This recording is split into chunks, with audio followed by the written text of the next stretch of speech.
So first of all, I want to welcome you to the Peace Conference, Local Peace Formation, Solidarity, Freedom and Autonomy in Times of Crisis, Conflict and War, organized by the Conflict, Peace and Democracy Cluster, organized by Janina Dannenberg from the International Peace Observer Network, short IPON, the Department of Peace Studies at the University of Graz, Heike Wendt and Maximilian Lakic, also both from the University of Graz, and last but not least by the Varna Institute for Peace Research, short VIPR. It's a great pleasure that you all found the time. And yeah, as far as I can see, there are a lot of people here, and this makes me proud and glad, also a bit excited and nervous. My name is Josef Mühlbauer. I'm working on my PhD in the field of political science. I study philosophy as well. And I'm working for the Bulgarian Varna Peace Institute. Before we move on, I want to thank you, my colleagues, Max, Janina, and Heike for the organization and for the work. And yeah, and maybe some words about the conference. Despite being far from another and despite our differences, we have at least one thing in common. We are confronted with the so-called multiple crisis. The multiple crisis contains not only the economic crisis since 2007 and 8, the crisis of political representation, as Wolfgang Merkel, for example, in his book stated, the rise of right-wing actors, social inequality, war, and so on and so forth, but also the tragic ecological crisis. And Professor Roy Casagrande from Austin, Texas will talk about and will address all this crisis and phenomenon in his keynote speech. And especially in these times, in times of crisis, we need more solidarity, more peace, and more free autonomous spaces. So this is the aim of this conference. So with these remarks and with this short introduction, I would like to present you the co-host and moderator of this event, Maximilian Lakic. Max is a senior scientist at the Department of Global Governance of the Institute of the Foundation of Law at the University of Graz. He published several scientific articles and books, and he held many keynote speeches and participated in many such conferences. So, dear Max, the floor is yours. Thanks for the introduction, and first of all, thanks for having me, and thanks for letting me participate in this great initiative, which is actually Josef's initiatives, which he organized with in a really short time with a lot of efforts, and I put his heart in it. And I think it's really a great conference that he put together, and I'm really glad that I can be a part of it. So thanks for having me, first of all, Josef.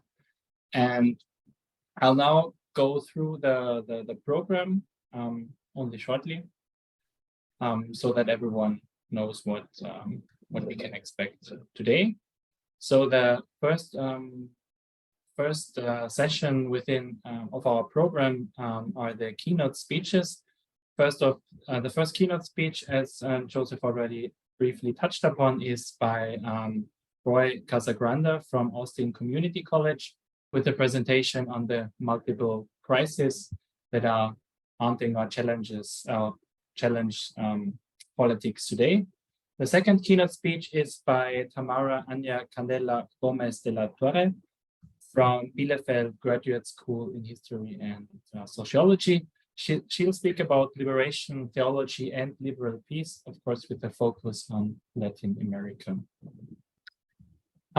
Then comes a panel discussion on the Philippines with Janina Dannenberg from International Peace Observers Network, Germany.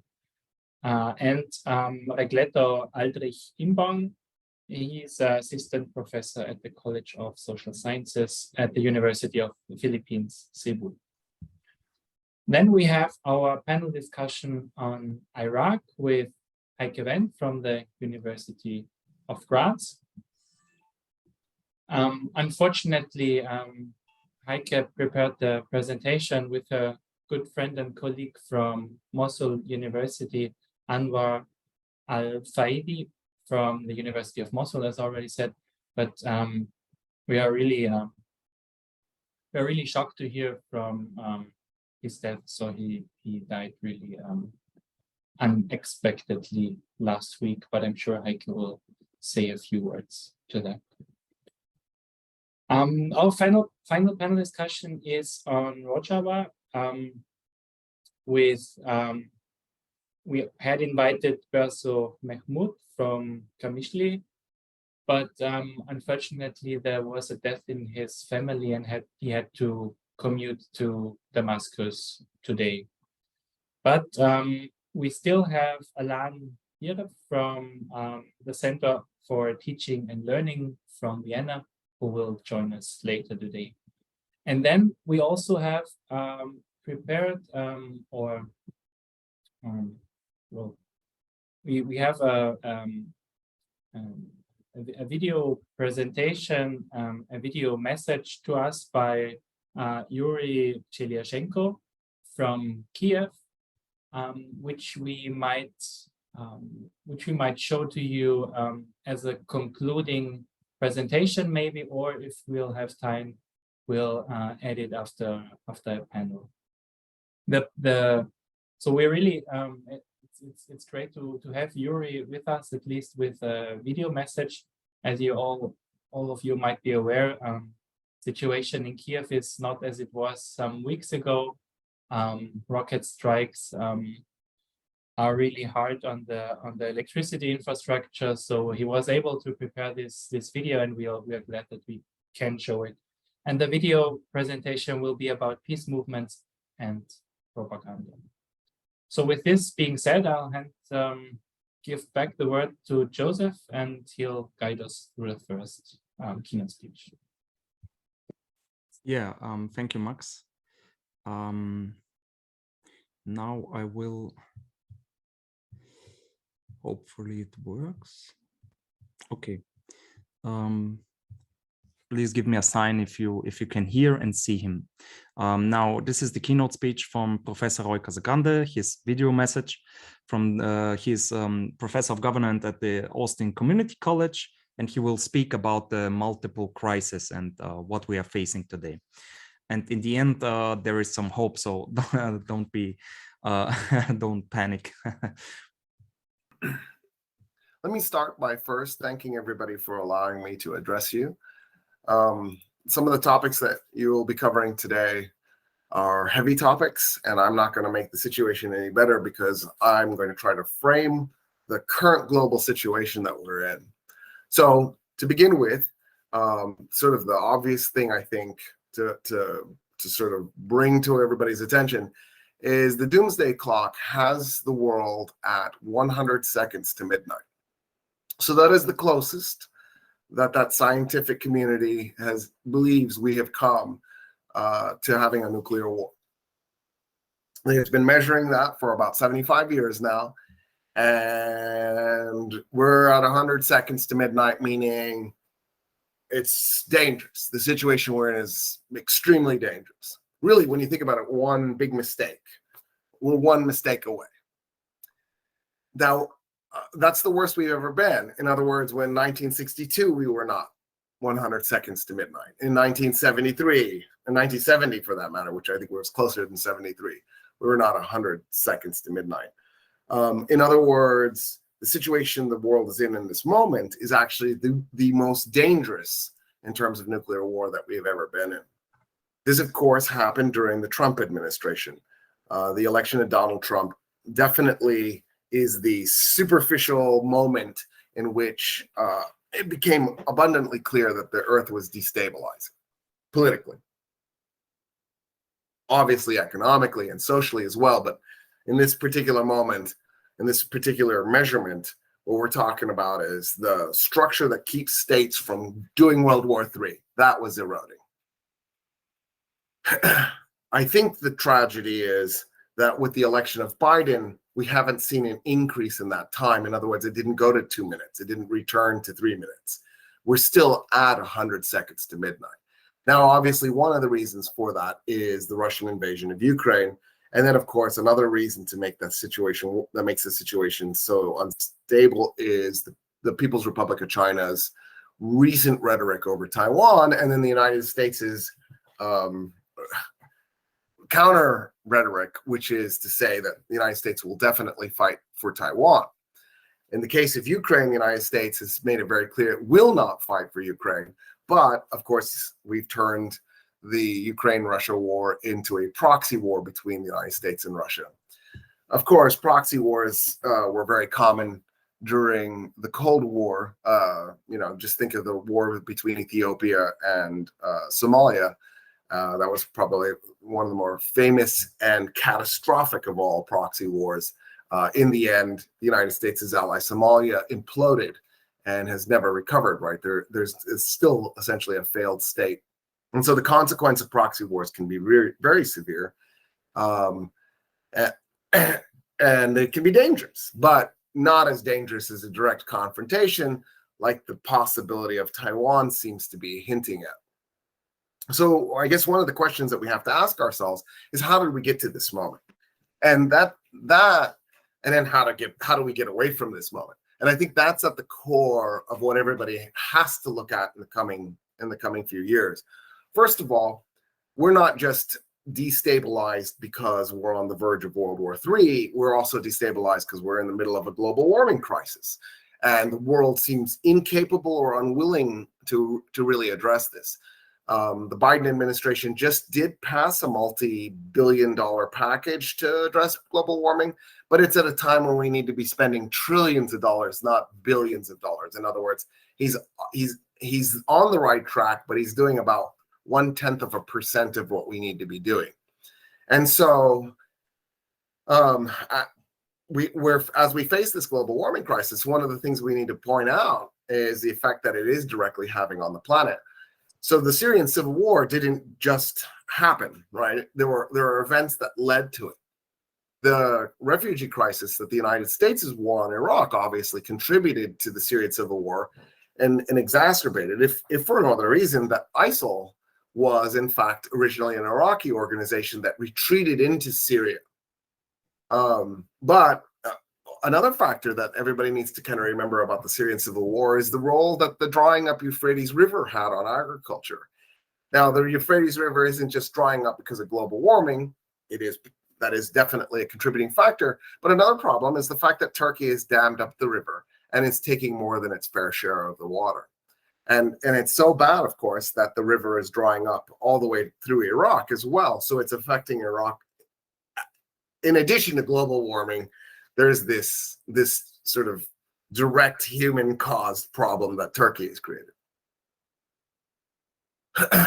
Another problem that the world is facing is the fact that the planet is becoming dumber. So you go, well, how can that be in the age of information? We have access to all these things, right? Like you can take my cell phone, for example, and the fact that I instantaneously can look up anything. If I get in an argument or I can't remember a detail, I can just look up the facts. But that's not how the human mind works. We're not a rational, fact-driven species. We're an emotional, cognitive dissonance driven species. Our goal as a species, as individuals, is usually, how do I reinforce the nonsensical beliefs that I hold? And so instead of seeking information that contradicts your beliefs so that you can try to figure out what the truth is, what we do is we tend to seek information that reinforces our beliefs. So the age of information has become an age of cognitive dissonance reinforcement instead of liberating ourselves from these bad beliefs. And then, of course, conspiracy theories and disinformation have become rampant, and it's affected the democracies on the planet because we have this huge population of uninformed voters who believe everything that they see. And social media, of course, is at the heart of this. Facebook and Twitter and Instagram have played a catastrophic role in disinforming our population. In the middle of all of this, we're also seeing a dramatic decrease in the number of democracies on the planet, in addition to the erosion for the existing democracies and their institutions. So, for example, in the case of the United States is probably on the path to losing its status as a democracy. It has two political parties because a long time ago. It established single-member district representation, and then the two political parties realized they had the opportunity to not share with other political parties, and so they reinforced the institutions that eliminated third parties. Well, one of the two political parties now has officially lost its status as a democracy-supporting political party. It is officially an authoritarian political party. And that political party has made great strides in figuring out how to cheat in elections, but not in the way you think. So, right, when we think of Putin, we think of his cheating, we think of ballot box stuffing, we think of changing the votes. You know, I cast my vote for somebody else and it shows up as a vote for Putin. That's the kind of over-the-top cheating that I think most people assume is going on. In the United States, there are two ways in which the political system has been altered, and they're both legal. This is a form of legal cheating. One is you are allowed as a rich person to give unlimited sums of money to your favorite politicians, in effect, not only rigging the election by buying TV ads and spreading disinformation, but then also purchasing your own personal politician. On top of that, though, there is gerrymandering. And gerrymandering is where the politicians themselves draw the districts where they're voted out of. And as a result, they can draw the district to include the communities that will get them elected or re-elected. And then they can draw the districts for the other candidates in such a way that it'll hurt their chances of election. And so, in other words, in the United States, from an ethical, not a legal standpoint, but from an ethical standpoint, the United States has just as much cheating as any other state on the planet. It's just we've legalized it. So we've legalized bribery and we've legalized rigging the election to create a specific outcome. As if this isn't enough, the planet is also in the middle of a wave of increased authoritarianism. The rise of the extreme far right has actually killed multiple democracies. So take Poland and Hungary as an example, Turkey as well, and has jeopardized other democracies. Obviously, we've just talked about the United States, and it's still in jeopardy, right? There's a high probability that 2024 will be the last democratic election in the United States. It'll be like Germany's second 1932 election. And then, of course, in the case of India, we're seeing the erosion of democracy under Narendra Modi's rule. Jair Bolsonaro in Brazil has also definitely damaged Brazil's democracy. If he doesn't lose in the second round of elections, which I think is a distinct possibility, I think we can also assume Brazil will cease to be a democracy going forward. Chile just had an opportunity to vote in one of the best designed constitutions in our species' history, and it rejected it. And the same year, 2022, Tunisia, the only successful Arab state from the Arab Spring to actually democratize, just adopted a constitution that ended its democracy. So Italy has gone fascist. The fascists did very well in the last Swedish elections, and the list goes on, right? So in the middle of all of this, it's a little hard to find hope. Global warming, death to democracy, extreme far right. We're on the brink of nuclear war. Russia has decided to tear up the Ukraine. China's talking about a war to grab Taiwan. To make things worse, we're also in the planet's worst ever refugee crisis. One stat that I think is a little jarring is Arabs are 6% of the world's population, but Arabs are 50% of the world's refugees. This doesn't include the Afghan refugees, which will probably only increase because the Taliban have done such a poor job of stabilizing the Afghan state. And there is still a civil war in Afghanistan. And if that civil war grows, it'll only contribute to further destabilizing the Emirate of Afghanistan, the Islamic Emirate. So in the midst of all of this, we've already hinted at the role that refugee crisis caused, the damage it caused to Syria. We know what it's done to Europe. I mean, it is one of the contributing factors to Brexit. It is one of the reasons why Bolsonaro and Duda have done so well in Hungary. Orban and Duda have done so well in Hungary and Poland. Obviously, in the case of Bolsonaro, just plain old white supremacy and racism have fueled his election. And the same, of course, is true for Trump. And so one of the great, and of course, Trump put refugee children in cages after he separated them from their parents. Right now, the Republican Party in the United States is doing a stunt where they're grabbing people who've made refugee claims and they're flying them to Democratic-controlled parts of the country in a way to draw attention to the refugee crisis, that in a negative way, right? To frame it as if it's some sort of terrible catastrophe that the United States is undergoing, instead of seeing it that the refugee is the person going through the catastrophe. In any case, the United States destroying Iraq in the war that went from 2003 to 2011, but even in the previous sanctions in the war in 1991, not only killed somewhere around 2.5 million Iraqis, and not only helped trigger a catastrophic refugee crisis, but it destabilized the region. And now we see a conflict between Iran and Saudi Arabia that has largely been fought by proxy war in places like Syria and Yemen. But in the middle of all of this, there is a little glimmer of hope. And that hope has come from the Islamic Republic of Iran. The Islamic Republic of Iran is currently undergoing a revolution. If the revolution succeeds and the Islamic Republic is in fact toppled, which I think is definitely on the table, I think there's a high probability that that will be the outcome. It will be the world's first ever true feminist revolution. So, of course, some of you will think back to Iceland in 1975. I want to point out that Iceland in 1975 didn't have the kind of violence and prolonged struggle that the women of Iran are experiencing. So it's a very different thing. Iceland, I guess, deserves a lot of credit for what it did in 75, but what Iran is doing right now might be setting the tone for the planet.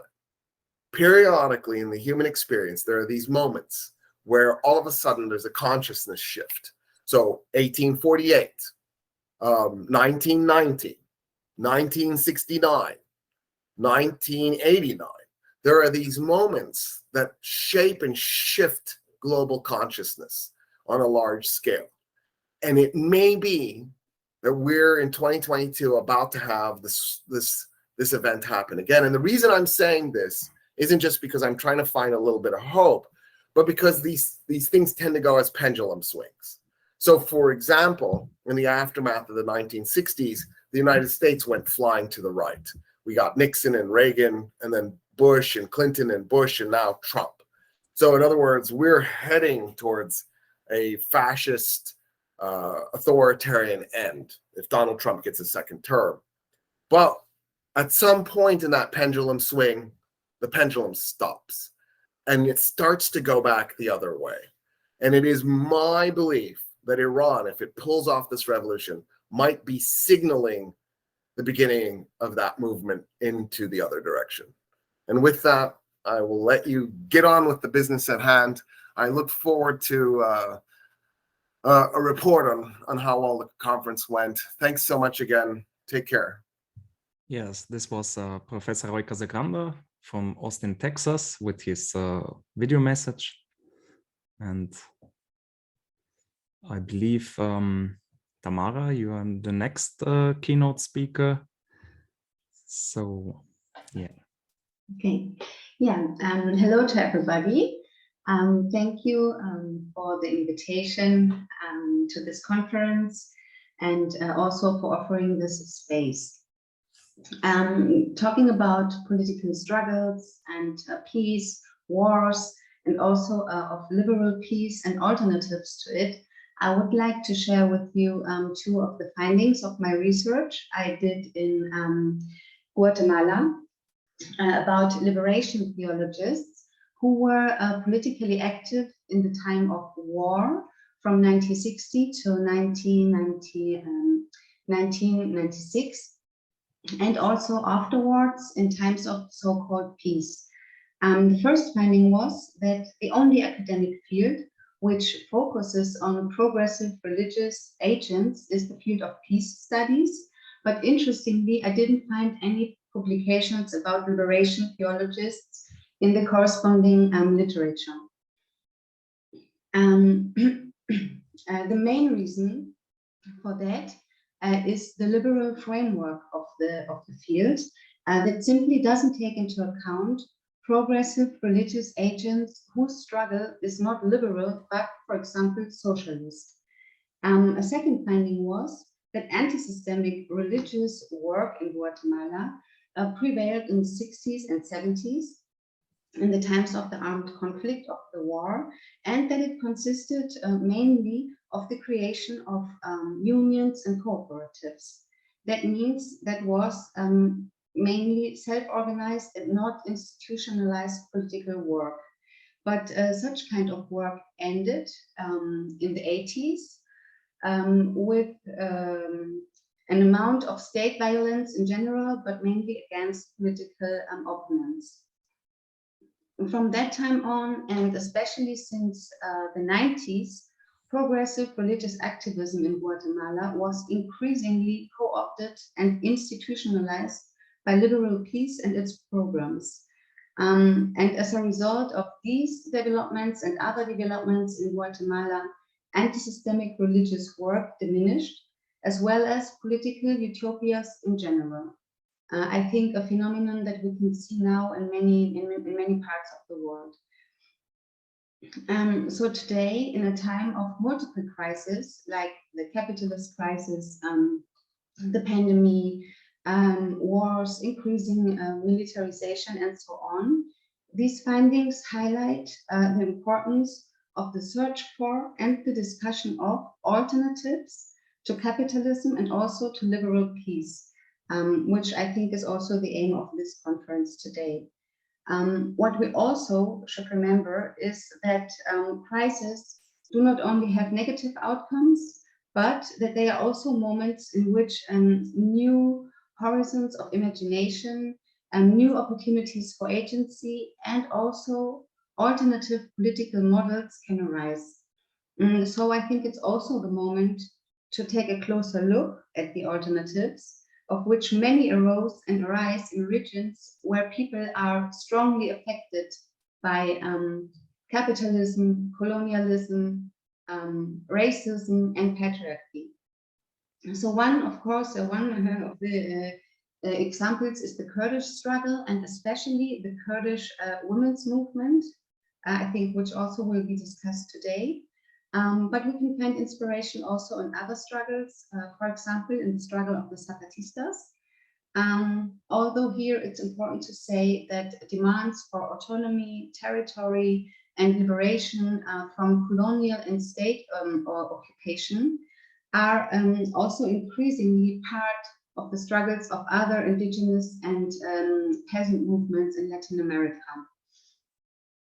And another related example, and my last example, is the increasing feminist grassroots organizing in Latin America, which comes mostly from indigenous, peasant, Afro, and working class feminists. And I think that because of their horizontal organizing and their proposals for political and social solutions outside the logics of capitalism, these feminists contribute to democratic organizing from below, and by this they could also lead to more democratic processes in the region in general, and therefore also maybe to more justice, equality, and peace. With these words, I conclude my keynote speech, and I'm sure that now we will hear very interesting contributions. Thank you.